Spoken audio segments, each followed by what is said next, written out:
కల్పించాలని చెప్పేసి డిమాండ్ చేస్తూ ఉన్నారు. ఈ క్రమంలో అనేక మంది సీనియర్ జర్నలిస్టులు ఇళ్ల స్థలాల కోసం ప్రయత్నం చేశారు, ఇళ్ల స్థలాలు రావాలని చెప్పేసి ఆకాంక్షించారు. ఈ నేపథ్యంలో అనేక ప్రభుత్వాలు మారుతూ వచ్చాయి. మారిన ప్రభుత్వాలన్నీ కూడా అతిగ్గో ఇండ్ల స్థలాలు, ఇదిగ్గో ఇండ్ల స్థలాలు, రేపే మీరు గృహప్రవేశాలు చేయాలి, ఎల్లుండే మీరు శంకుస్థాపనలు చేయాలని చెప్పేసి మభ్యపెడుతూ వచ్చాయి. ప్రతిసారి కూడా ప్రతి ఎన్నికల్లో జర్నలిస్టుల సమాజం అనేది ఒక ఎరగా మారింది. ఆ ఎరగా మారి ప్రతిసారి సంబరపడటం, దాంతోపాటుగా ప్రతి సందర్భంలో తాత్కాలిక ఆనందం పొందటం, దాని తర్వాత అవి మరుగున పడిపోవడం అనేది జరిగింది. దాదాపుగా నేను 2008-9 జర్నలిజంలోకి వచ్చిన నాటి నుంచి కూడా నేను కంట్రిబ్యూటర్గా కెరీర్ మొదలుపెట్టాను. ఆనాటి నుంచి నేటి వరకు కూడా ఈ ఇండ్ల స్థలాల సమస్య అనేది ఒక ఫుల్ స్టాప్ పడే పరిస్థితి లేదు. సరే, కనీసం ఎవరికైనా ఆనాటి నుంచి నేటి వరకు వృత్తిని నమ్ముకొని కనీసం మౌలిక సదుపాయాలు లేకుండా, ఇంటి అద్దెలు కట్టకుండా అనేక రకమైన దుర్భరమైన జీవితాన్ని గడుపుతున్న జర్నలిస్టులు ఉన్నారు. వాళ్ళకైనా ఏమైనా న్యాయం దక్కిందా అంటే అది కూడా నేటి వరకు జరగలేదు. అందులో భాగంగానే అనేక యూనియన్లు ఉన్నాయి. వారి వారి స్థాయికి తగ్గట్టు, వారి వారికి ఉన్న ఆలోచనకు తగ్గట్టు, వారి వారికి ఉన్న పరిమితులకు తగ్గట్టు అనేక సందర్భాల్లో వాళ్ళు చేసే ప్రయత్నం వాళ్ళు చేస్తూనే వచ్చారు. అందులో ఎక్కడ కూడా ఆ సత్ఫలితాలను రాబట్టడంలో అందరం కూడా విఫలమైనాం. వాళ్ళు వీళ్ళు అనే తేడా లేదు, అందరం కూడా విఫలమైనాం. అందుకు ప్రధాన కారణం మనలో ఉన్న అనైక్యత అనేది ఈనాటికి చాలా స్పష్టంగా అర్థమైంది. మన అనైక్యతనే రాజకీయ నాయకులకు బలం చేకూరింది. దాని కారణంగానే ఈరోజు మనమంతా కూడా చిన్నాభిన్నం అయిపోయినాం. చెట్టుకొకళ్ళం పుట్టకొకళ్ళం లాగా మారిపోవటం జరిగింది. ఈరోజు యూనియన్ల మధ్య సిద్ధాంతపరమైన విభేదాలు ఉండవచ్చు, సిద్ధాంతపరమైన విభేదాలు కూడా ఉండవచ్చు. కానీ ఇప్పుడు ఏమైంది అంటే సిద్ధాంతపరమైన విభేదాలు కాస్త వ్యక్తిగత విభేదాలుగా మారిపోయాయి. కేవలం ఒక వ్యక్తి పైన ఆధిపత్యాన్ని చలాయించాలి, ఒక వ్యక్తి పైన మనం పైచేయి సాధించాలి అనే ఒక ఉద్దేశంతో ఏదైనా సరే ఒక మంచి కార్యక్రమం చేపట్టాలి అనుకుంటున్న క్రమంలో మధ్యలో కట్టపెట్టాలి అనే దురుద్దేశం కొందరిలో కనిపిస్తూ ఉంది. దానికి ఉదాహరణ ఇప్పుడు మనం ఒక పాదయాత్ర లాంటి కార్యక్రమం చేపడుతున్న క్రమంలో కొందరు చేస్తున్న దుష్టపన్నాగాలు చూస్తుంటే అర్థమవుతూ ఉంది. ప్రధానంగా ఈరోజు మిత్రులారా మీకు చెప్పేది ఏంటంటే, జర్నలిస్టులు కనీసం ఇంటి రెంట్ కూడా కట్టలేని దుస్థితిని ఎదుర్కొంటూ ఉన్నారు. కొంతమంది కడుపు నిండి, కొంతమంది ధనం ఎక్కువై, కొంతమంది ఆస్తులు ఎక్కువై విర్రవీగుతుంటే ఈరోజు కొంతమంది కనీసం ఇంట్లో కూరగాయలకు కూడా డబ్బులు తెచ్చుకోలేని పరిస్థితుల్లో ఉన్నారు. కొంతమంది కరెంటు బిల్లు కూడా కట్టుకోలేని పరిస్థితుల్లో ఉన్నారు. కొంతమంది కనీసం వాళ్లకు షుగర్ వ్యాధి వస్తే షుగర్ ట్యాబ్లెట్లు కూడా తెచ్చుకోలేని పరిస్థితుల్లో ఉన్నారు. కొంతమంది బీపీ ట్యాబ్లెట్లు తెచ్చుకోలేని పరిస్థితుల్లో ఉన్నారు. కొంతమంది భార్యకు ఒక పండగ వచ్చినా, ఒకవేళ ఏదైనా ఫంక్షన్కి వెళ్ళాలన్నా, చిన్న చిన్న కార్యక్రమాలు కూడా ఇంట్లో భార్యకు కూడా ఈరోజు చీర తీసుకురావాలంటే కూడా ఒక టెన్షన్ పడే పరిస్థితులు ఈరోజు ఉన్నాయి. దాంతోపాటుగా పిల్లల చదువులకైతే వాళ్ళు తొక్కని గడపంటూ లేదు. ప్రతి చోటికి వెళ్ళి మా పిల్లల భవిష్యత్తు, వాళ్ళ భవిష్యత్తునైనా చక్కదిద్దాలి, వాళ్ళైనా బాగుండాలని చెప్పేసి ప్రతి ఒక్క చోట ఈరోజు వాళ్ళ మనస్సాక్షిని, వాళ్ళ ఆత్మగౌరవాన్ని తాకట్టు పెట్టి ఈరోజు వాళ్ళు ప్రతి చోట కూడా దేహి అని చెప్పేసి బయటికి వెళ్ళి చేతులు చాచుకునే పరిస్థితి కనిపిస్తూ ఉంది. ఆ విషయాన్ని ఈరోజు ప్రతి ఒక్క జర్నలిస్టు చూస్తూ ఉన్నాడు. ఈరోజు జర్నలిస్టులను చూసి అయ్యో అనుకునే పరిస్థితి ఏర్పడింది. మన జర్నలిస్టులు ఒక రాజకీయ నాయకుడినో, ఒక వ్యాపారస్తుడినో, ఒక విద్యా సంస్థలో ఉన్న వాళ్ళనో, లేకపోతే ఇతర వర్గాల వారిని చూసి అయ్యో అనుకునే పరిస్థితి ఉండాలి. కానీ ఈరోజు ప్రశ్నించి ప్రజలకు, ప్రభుత్వాలకు మధ్యన వారధిగా ఉండాల్సిన జర్నలిస్టే ఈరోజు అయ్యో అనే పరిస్థితి జర్నలిస్టుల జీవితాల్లో ఉంది అని అంటే దానికి కారణం ఎవరు అంటే అది జర్నలిస్టులే అని చెప్పేసి నేను బలంగా చెప్తున్నా. కాబట్టి ఈరోజు ప్రభుత్వాలకు వ్యతిరేకంగానో, వ్యవస్థలకు వ్యతిరేకంగానో, సిద్ధాంతాలకు వ్యతిరేకంగానో మా పోరాటం కాదు. టీడబ్ల్యూజేఎఫ్ అంటే వర్కింగ్ జర్నలిస్ట్ ఫెడరేషన్ అంటే ఈరోజు ఖచ్చితంగా జర్నలిస్టుల కోసం, జర్నలిస్టుల సంక్షేమం కోసం, జర్నలిస్టుల ఆత్మగౌరవం కోసం నిలబడి పోరాటం చేయడానికి సంసిద్ధమైన ఒక యూనియన్గా మాకు మేము చెప్పుకోవడానికి మాకు ఎలాంటి అభ్యంతరం లేదు, సంకోచం అంతకంటే లేదు. ఎందుకు అంటే ఈరోజు జర్నలిస్టులకు కావాల్సింది ప్రధానంగా ఒక గూడు. ఆ గూడు కోసం ఫెడరేషన్ చేస్తున్న ప్రయత్నాలు ఇన్ని కావు. ఆనాడు సొసైటీల ద్వారా ఇండ్ల స్థలాలు ఇస్తామని చెప్పారు. కానీ సొసైటీలను సరి చేసుకోండి అని చెప్పేసి ఓ నాయకుడు చెప్పారని చెప్పేసి ఆ నాయకుడి మీద నెపం మోపారు. దాని తర్వాత కూడా ఆ సొసైటీల నుంచి నేను సెక్రటరీగా ఉంటే నన్ను తప్పించాలని చెప్పేసి ఒక ఇద్దరు మేధావులు అనుకొని తిరిగే వాళ్ళిద్దరు ఒకటై నన్ను సెక్రటరీ నుంచి తప్పించారు. దాని తర్వాత సొసైటీ ఎస్టాబ్లిష్మెంట్ జరిగిన తర్వాత ఏమైంది? ఇండ్ల స్థలాలు వచ్చాయా? ఇండ్ల స్థలాలకు సంబంధించిన రసీదులు పొందారు, మెంబర్షిప్లు ఇచ్చారు. ఇదే ప్రెస్ క్లబ్ వేదికగా ప్రతి ఒక్కళ్ళని బెదిరించి మీరు ఖచ్చితంగా ఈసారి మీరు ఈ రసీదులు తీసుకోవాలి, ఖచ్చితంగా మీరు ఇక్కడికి వచ్చి డబ్బులు కట్టి మీరు ఆ రసీదులు తీసుకున్న తర్వాతనే మీకు ఇండ్ల స్థలాలు వస్తాయని చెప్పి ఇంతవరకు ఆ ఇండ్ల స్థలాలు అతిగతి ఉందా? సొసైటీల ద్వారా ప్రభుత్వమే రాదు అని చెప్పేసి అంటుంది. కానీ వీళ్ళు ఏం చెప్తారు? సొసైటీలు వేరే జీవోకు చెప్పింది రద్దు అని చెప్పేసి సుప్రీంకోర్టు, కానీ ఈ సొసైటీలకు సంబంధించిన రద్దు అని చెప్పలేదు, ఆ జీవో దీంట్లో లేదని చెప్తారు. కానీ మేమేమంటున్నాం ఫెడరేషన్ ద్వారా, మాకు ఇండ్ల స్థలాలు మాత్రమే ముఖ్యం. మాకు సొసైటీల ద్వారానో లేకపోతే ఇంకా ఏ విధంగానైనా మేము దేనికి వ్యతిరేకం కాదు. మేము కేవలం ఈరోజు కోరుకుంటుంది ఏదైనా ఉంది అంటే అది ప్రతి ఒక్క జర్నలిస్టు ఇండ్ల స్థలం పొందాలి, దాంట్లో ఆత్మగౌరవంగా అతను బతకాలి. అతను కనీసం ఈరోజు జర్నలిస్టులు, నేను మొన్న ఒక ఇన్సిడెంట్ చూసా, ఒక జర్నలిస్టు చనిపోతే ఇంటికి రానివద్దు అని చెప్పేసి అన్నారు. అండ్ ఇంటికి రావద్దని చెప్పేసి ఇంటి ఓనర్లు ఇంట్లకు లాక్లు వేసుకొని వెళ్ళిపోతున్నారు. కొన్ని చోట్లకు వెళ్తే కొన్ని కులాలకు ఇండ్లు ఇవ్వమని చెప్పేసి అంటున్నారు, కొన్ని మతాలకు ఇవ్వమని చెప్పేసి అంటున్నారు. ఇలాంటి దుస్థితిని జర్నలిస్టులు ఎదుర్కొనే పరిస్థితి ఈరోజు సమాజం కల్పిస్తుంది. అలాంటి సమాజానికి చెంపపెట్టుగా ఉండాలి అంటే ఈరోజు ఖచ్చితంగా జర్నలిస్టులు ఆత్మగౌరవంగా బతకాల్సిన అవసరం ఎంతైనా ఉంది.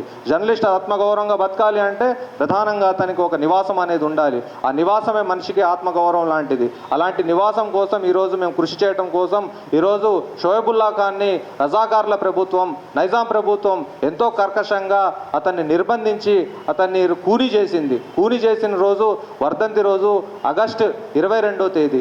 ఆ రోజునే మేము స్ఫూర్తిదాయకంగా ఈరోజు ఎంతో పనిగట్టుకొని ఆ డేట్ కోసం వేచి చూస్తూ ఈరోజు సుబ్లేడ్లో అతని స్వగ్రామం షోయబుల్లా ఖాన్ గారి స్వగ్రామం అయిన ఆ రోజు అక్కడికి వెళ్ళి ఆ స్వర్గీయ షోయబుల్లా ఖాన్ గారికి పూలమాల వేసిన తర్వాత పాదయాత్ర కార్యక్రమాన్ని మొదలుపెట్టాలని చెప్పేసి భావించాం.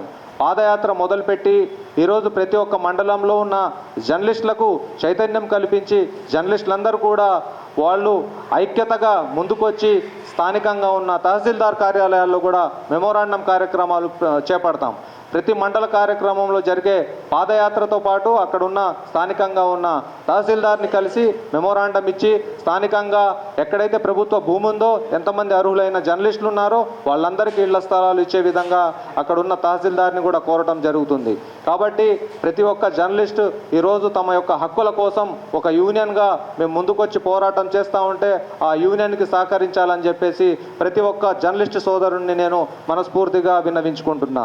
దాంతోపాటుగా ఏ జర్నలిస్టుకైనా మీరు యాజమాన్యాలకు భయపడో లేకపోతే మీకు స్థానికంగా ఉన్న స్టాఫర్లకు భయపడో లేకపోతే ఇంకెవరికో భయపడో మీరు రాకుండా ఉంటే అది మీ కాళ్ళ మీద మీరు గొడ్డలి పెట్టుకొని కొట్టుకున్నట్టు అవుతుందని చెప్పేసి మీరు భావించాల్సిన అవసరం ఉంది మిత్రులారా.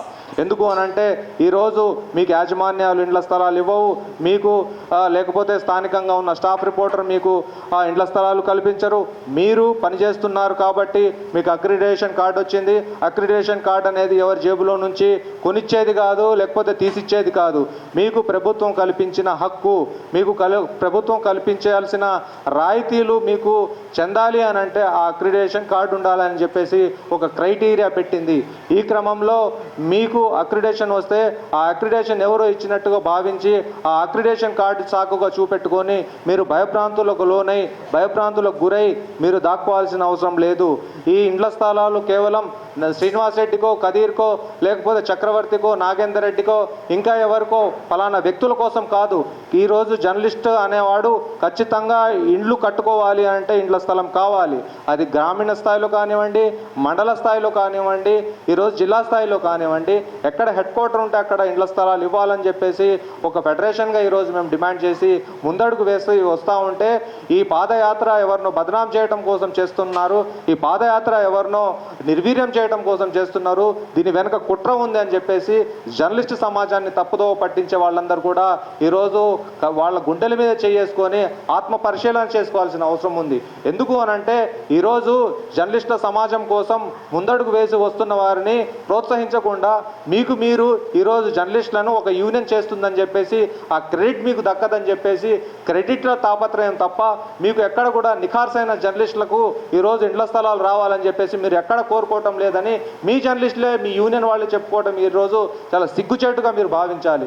ఈరోజు నా ఇంటి కోసమో, లేకపోతే శ్రీనివాస్ రెడ్డి ఇంటి కోసమో, లేకపోతే ఇంకెవరో ఇంటి కోసమో ఈరోజు పోరాటం చేయడం లేదు. ఈరోజు మండలంలో ఉన్న జర్నలిస్టులను కేవలం మీటింగ్లకు, సమావేశాలకు హైదరాబాద్లో ఈరోజు మనం బల ప్రదర్శన చేయడం కోసం రకరకాల వాళ్లకు అనేక రకాలుగా వాళ్ళని మన బల ప్రదర్శన చూపెట్టుకోవడం కోసం వాడుకుంటున్నాం తప్ప వాళ్ళ హక్కుల కోసం ఏనాడు ఈరోజు మాట్లాడింది లేదు. కాబట్టి ఈరోజు మేము మండల స్థాయిలో ఈరోజు నియోజకవర్గంలో ఇక్కడ హెడ్ క్వార్టర్లో ఎవరైతే 302 మంది ఉన్నారో వాళ్ళ కోసం మాత్రమే మేము ఈరోజు పాదయాత్ర ఇక్కడ నగరం వరకు చేసి మమ అనిపించవచ్చు. కానీ ఈరోజు జిల్లాలో ఉన్న అన్ని మండల కేంద్రాలకు కూడా ఎందుకు వెళ్ళాలని అనుకుంటున్నామంటే ఈరోజు నిక్కచ్చిగా ఈరోజు జర్నలిస్టుల తరఫున పోరాటం చేయడానికి ముందుకు వచ్చే సంఘం ఏదైనా ఉంది అంటే అది ఫెడరేషన్ మాత్రమే అని చెప్పేసి తెలియజేయడం కోసం, దాంతో పాటుగా ఈరోజు జర్నలిస్టులు అందరూ కూడా ఒక ఆత్మస్థైర్యంగా ముందుకు రావాలి అని అంటే ఈరోజు మా వెనక ఒకళ్ళు ఉన్నారు, మాకు అండగా నిలబడతారు, మా ఆత్మ గౌరవాన్ని కాపాడటం కోసం ఒకళ్ళు ఉన్నారు అని చెప్పేసి వాళ్ళ ఆత్మ న్యూనతా భావాన్ని కోల్పోయి ఈరోజు వాళ్ళు బలంగా నిలబడాలి అంటే ఈరోజు ఖచ్చితంగా వాళ్ళకు అండగా నిలబడటం కోసం మేము పోతున్నాం. ఈరోజు మేము పోయినంత మాత్రాన ఇళ్ల స్థలాలు వస్తాయని చెప్పేసి అంటున్న వాళ్ళు ఆత్మ పరిశీలన చేసుకోండి. మీరు ఇన్ని సంవత్సరాల నుంచి ఉన్నారు, రిప్రజెంటేషన్లతో ముగించారు, చీకటి ఒప్పందాలు చేసుకున్నారు, ఈ ఇళ్ల స్థలాలు వస్తే మీ మనుగడగా పూర్తిగా కోల్పోతారని చెప్పేసి ఇళ్ల స్థలాలు అనే అంశాన్ని బూచిగా చూపెట్టి దాన్ని అట్లనే నాంచుతూ ఇన్ని సంవత్సరాలైనా కానీ దాని సమస్య పరిష్కారానికి ఒక మార్గం చూపెట్టలేకపోయారు. ఒక లక్ష్యం, ఒక గమ్యం లేకుండా మీరు చేసిన పోరాటాలన్నీ కూడా ఈరోజు నీరు గారిపోయినాయి. ఈరోజు కలెక్టర్ల దగ్గరికి వెళ్తే మేము ఒక రిప్రజెంటేషన్ ఇచ్చొచ్చిన తర్వాత మీరు ఒక రిప్రజెంటేషన్ ఇస్తారు. మేము ఎట్టి పరిస్థితుల్లో ఇండ్ల స్థలం కావాలని చెప్పేసి మేము డిమాండ్ చేస్తే లేదు సార్ ఇండ్ల స్థలం వచ్చింది వీళ్ళ వల్లనే ఆగిందని చెప్పేసి మీరు మమ్మల్ని బదనాం చేసే ప్రయత్నం చేస్తారు. ఈ మధ్య కాలంలో కూడా డిప్యూటీ సీఎం దగ్గరికి వెళ్ళి సీఎం రేవంత్ రెడ్డి పర్యటనలో భాగంగా ముందు రోజు వెళ్ళి మేము ఒక రిప్రజెంటేషన్ ఇచ్చాం. రిప్రజెంటేషన్ ఇచ్చి ఈరోజు జర్నలిస్టులకు ఇండ్ల స్థలాలు ఇవ్వండి సార్, ఎలాగైనా ఇవ్వండి సార్, ఆ ఇండ్ల స్థలాలు ఇస్తే మాకు ఒక భరోసా ఉంటుంది, మా జీవితాల్లో ఒక వెలుగు లాంటిది వస్తుంది అని చెప్పేసి మేము రిప్రజెంటేషన్ ఇచ్చి కొద్ది దూరం వచ్చామో లేదో వెంటనే అక్కడికి వెళ్ళి సార్ బీపీఎల్ కోటా కింద వద్దు సార్, ఎట్టి పరిస్థితుల్లో సొసైటీల ద్వారా ఇవ్వండి సార్ అని చెప్పేసి అక్కడున్న డిప్యూటీ సీఎంని కూడా మీరు రాంగ్ ట్రాక్ పట్టించే ప్రయత్నం చేశారు. అంటే ఎవరి మెప్పు కోసం, ఎవరిని మోసం చేయడం కోసం, ఎవరిని హింసించడం కోసం, ఎంత జర్నలిస్టులను ఇంకెంతకాలం మీరు ఏడిపిస్తారు, ఇంకెంతకాలం మీ గుప్పెట్లో జర్నలిస్టులు ఉండాలి, ప్రతి ఒక్క జర్నలిస్టులు నా కనుసైగల మీద నడవాలని చెప్పేసి ఎన్ని రోజులు భావిస్తారు? ఈరోజు నాయకత్వం ఉంది అంటే రేపటి మరో నాయకత్వాన్ని తయారు చేయడం కోసం ఉండాలి. ఇది నేటి కార్యకర్తలే రేపటి నాయకులుగా తీర్చిదిద్దబడాలి. అలాంటి అవకాశం లేకుండా కేవలం మేము పీఠాధిపతులు లెక్క ఉన్నాం, ఎప్పటికీ దీన్ని మేకులు కొట్టుకొని ఉంటాం, ఈ మేకులు కొట్టుకొని ఉన్న పదవులు కేవలం మేము మాత్రమే అనుభవించడానికి పదవులు పుట్టాయి, ఈ పదవులు వచ్చాయని చెప్పేసి మీరు అనుభవిస్తున్న పదవులు ఉన్నాయో అవన్నీ కూడా రేపు రానున్న కాలంలో మీతో ఉన్న జర్నలిస్టులే తిరగబడతారు. దీనంతటికి మీరు సమాధానం చెప్పాల్సి ఉంటుంది.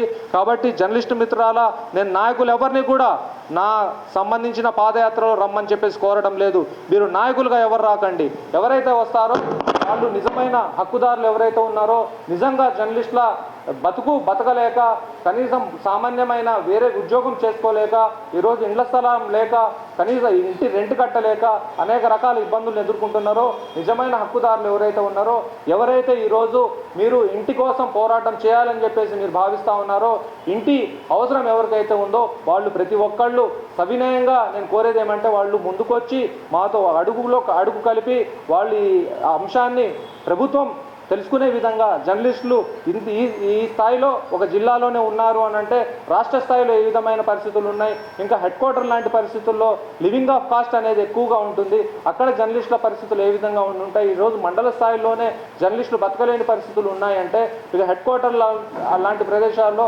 ఇంటి రెంట్లు ఎట్లా ఉన్నాయి, అక్కడ ఉన్న కరెంటు బిల్లుల పరిస్థితి ఏంటి, అనేక రకాల అంశాలు అక్కడ వాళ్ళు బతకలేని పరిస్థితులు ఉన్నాయి. కాబట్టి వాటిని అర్థం చేసుకుంటారని చెప్పేసి మేము ఈ కార్యక్రమాన్ని చేపడతా ఉన్నాం. కాబట్టి ప్రతి ఒక్క జర్నలిస్టు సోదరుడు ఈ కార్యక్రమంలో పాల్గొని నాయకుల మాటలు మీరు అస్సలు వినకండి. మీరు ఎవరైతే మీరు హక్కుదారులు ఉన్నారో, అర్హులు ఉన్నారో మీరందరూ కూడా కదం కదం కలపండి, మాతో కలవండి. జర్నలిస్టుల సాధనే మన లక్ష్యంగా ముందుకు నడుద్దాం. మనకు ఎవరైతే సంఘాలుగా ఉన్నారో, సంఘాలు కాదు ఇక్కడ ముఖ్యం, ఈరోజు ఇండ్ల స్థలం మాత్రమే ముఖ్యం అనుకునే ప్రతి ఒక్క జర్నలిస్టు సోదరుడు మాతో కలిసి రావాలని చెప్పేసి మేము ప్రధానంగా కోరుతా ఉన్నాం. ఈ యాత్ర అనేది సుబ్లెడ్లో మొదలై మొత్తం ఖమ్మం నియోజకవర్గ కేంద్రంగా ఒక మీటింగ్ లాంటిది ఏర్పాటు చేసి ఎక్కడైతే మనకు ఇండ్ల స్థలాలు అనేవి కేటాయించి నోటి దాకా వచ్చిన వాటిని లాక్కున్నారో అక్కడే సమావేశం ఏర్పాటు చేయాలని చెప్పేసి ఫెడరేషన్ భావిస్తూ ఉంది. ఏదైతే ముగింపు సభ ఉంటుందో మాకు కేటాయించిన మా నోటి దాకా వచ్చిన స్థలాలు లాక్కున్నారో ఆ స్థలాల వద్దనే బహిరంగ సభ లాంటిది ఏర్పాటు చేస్తాం.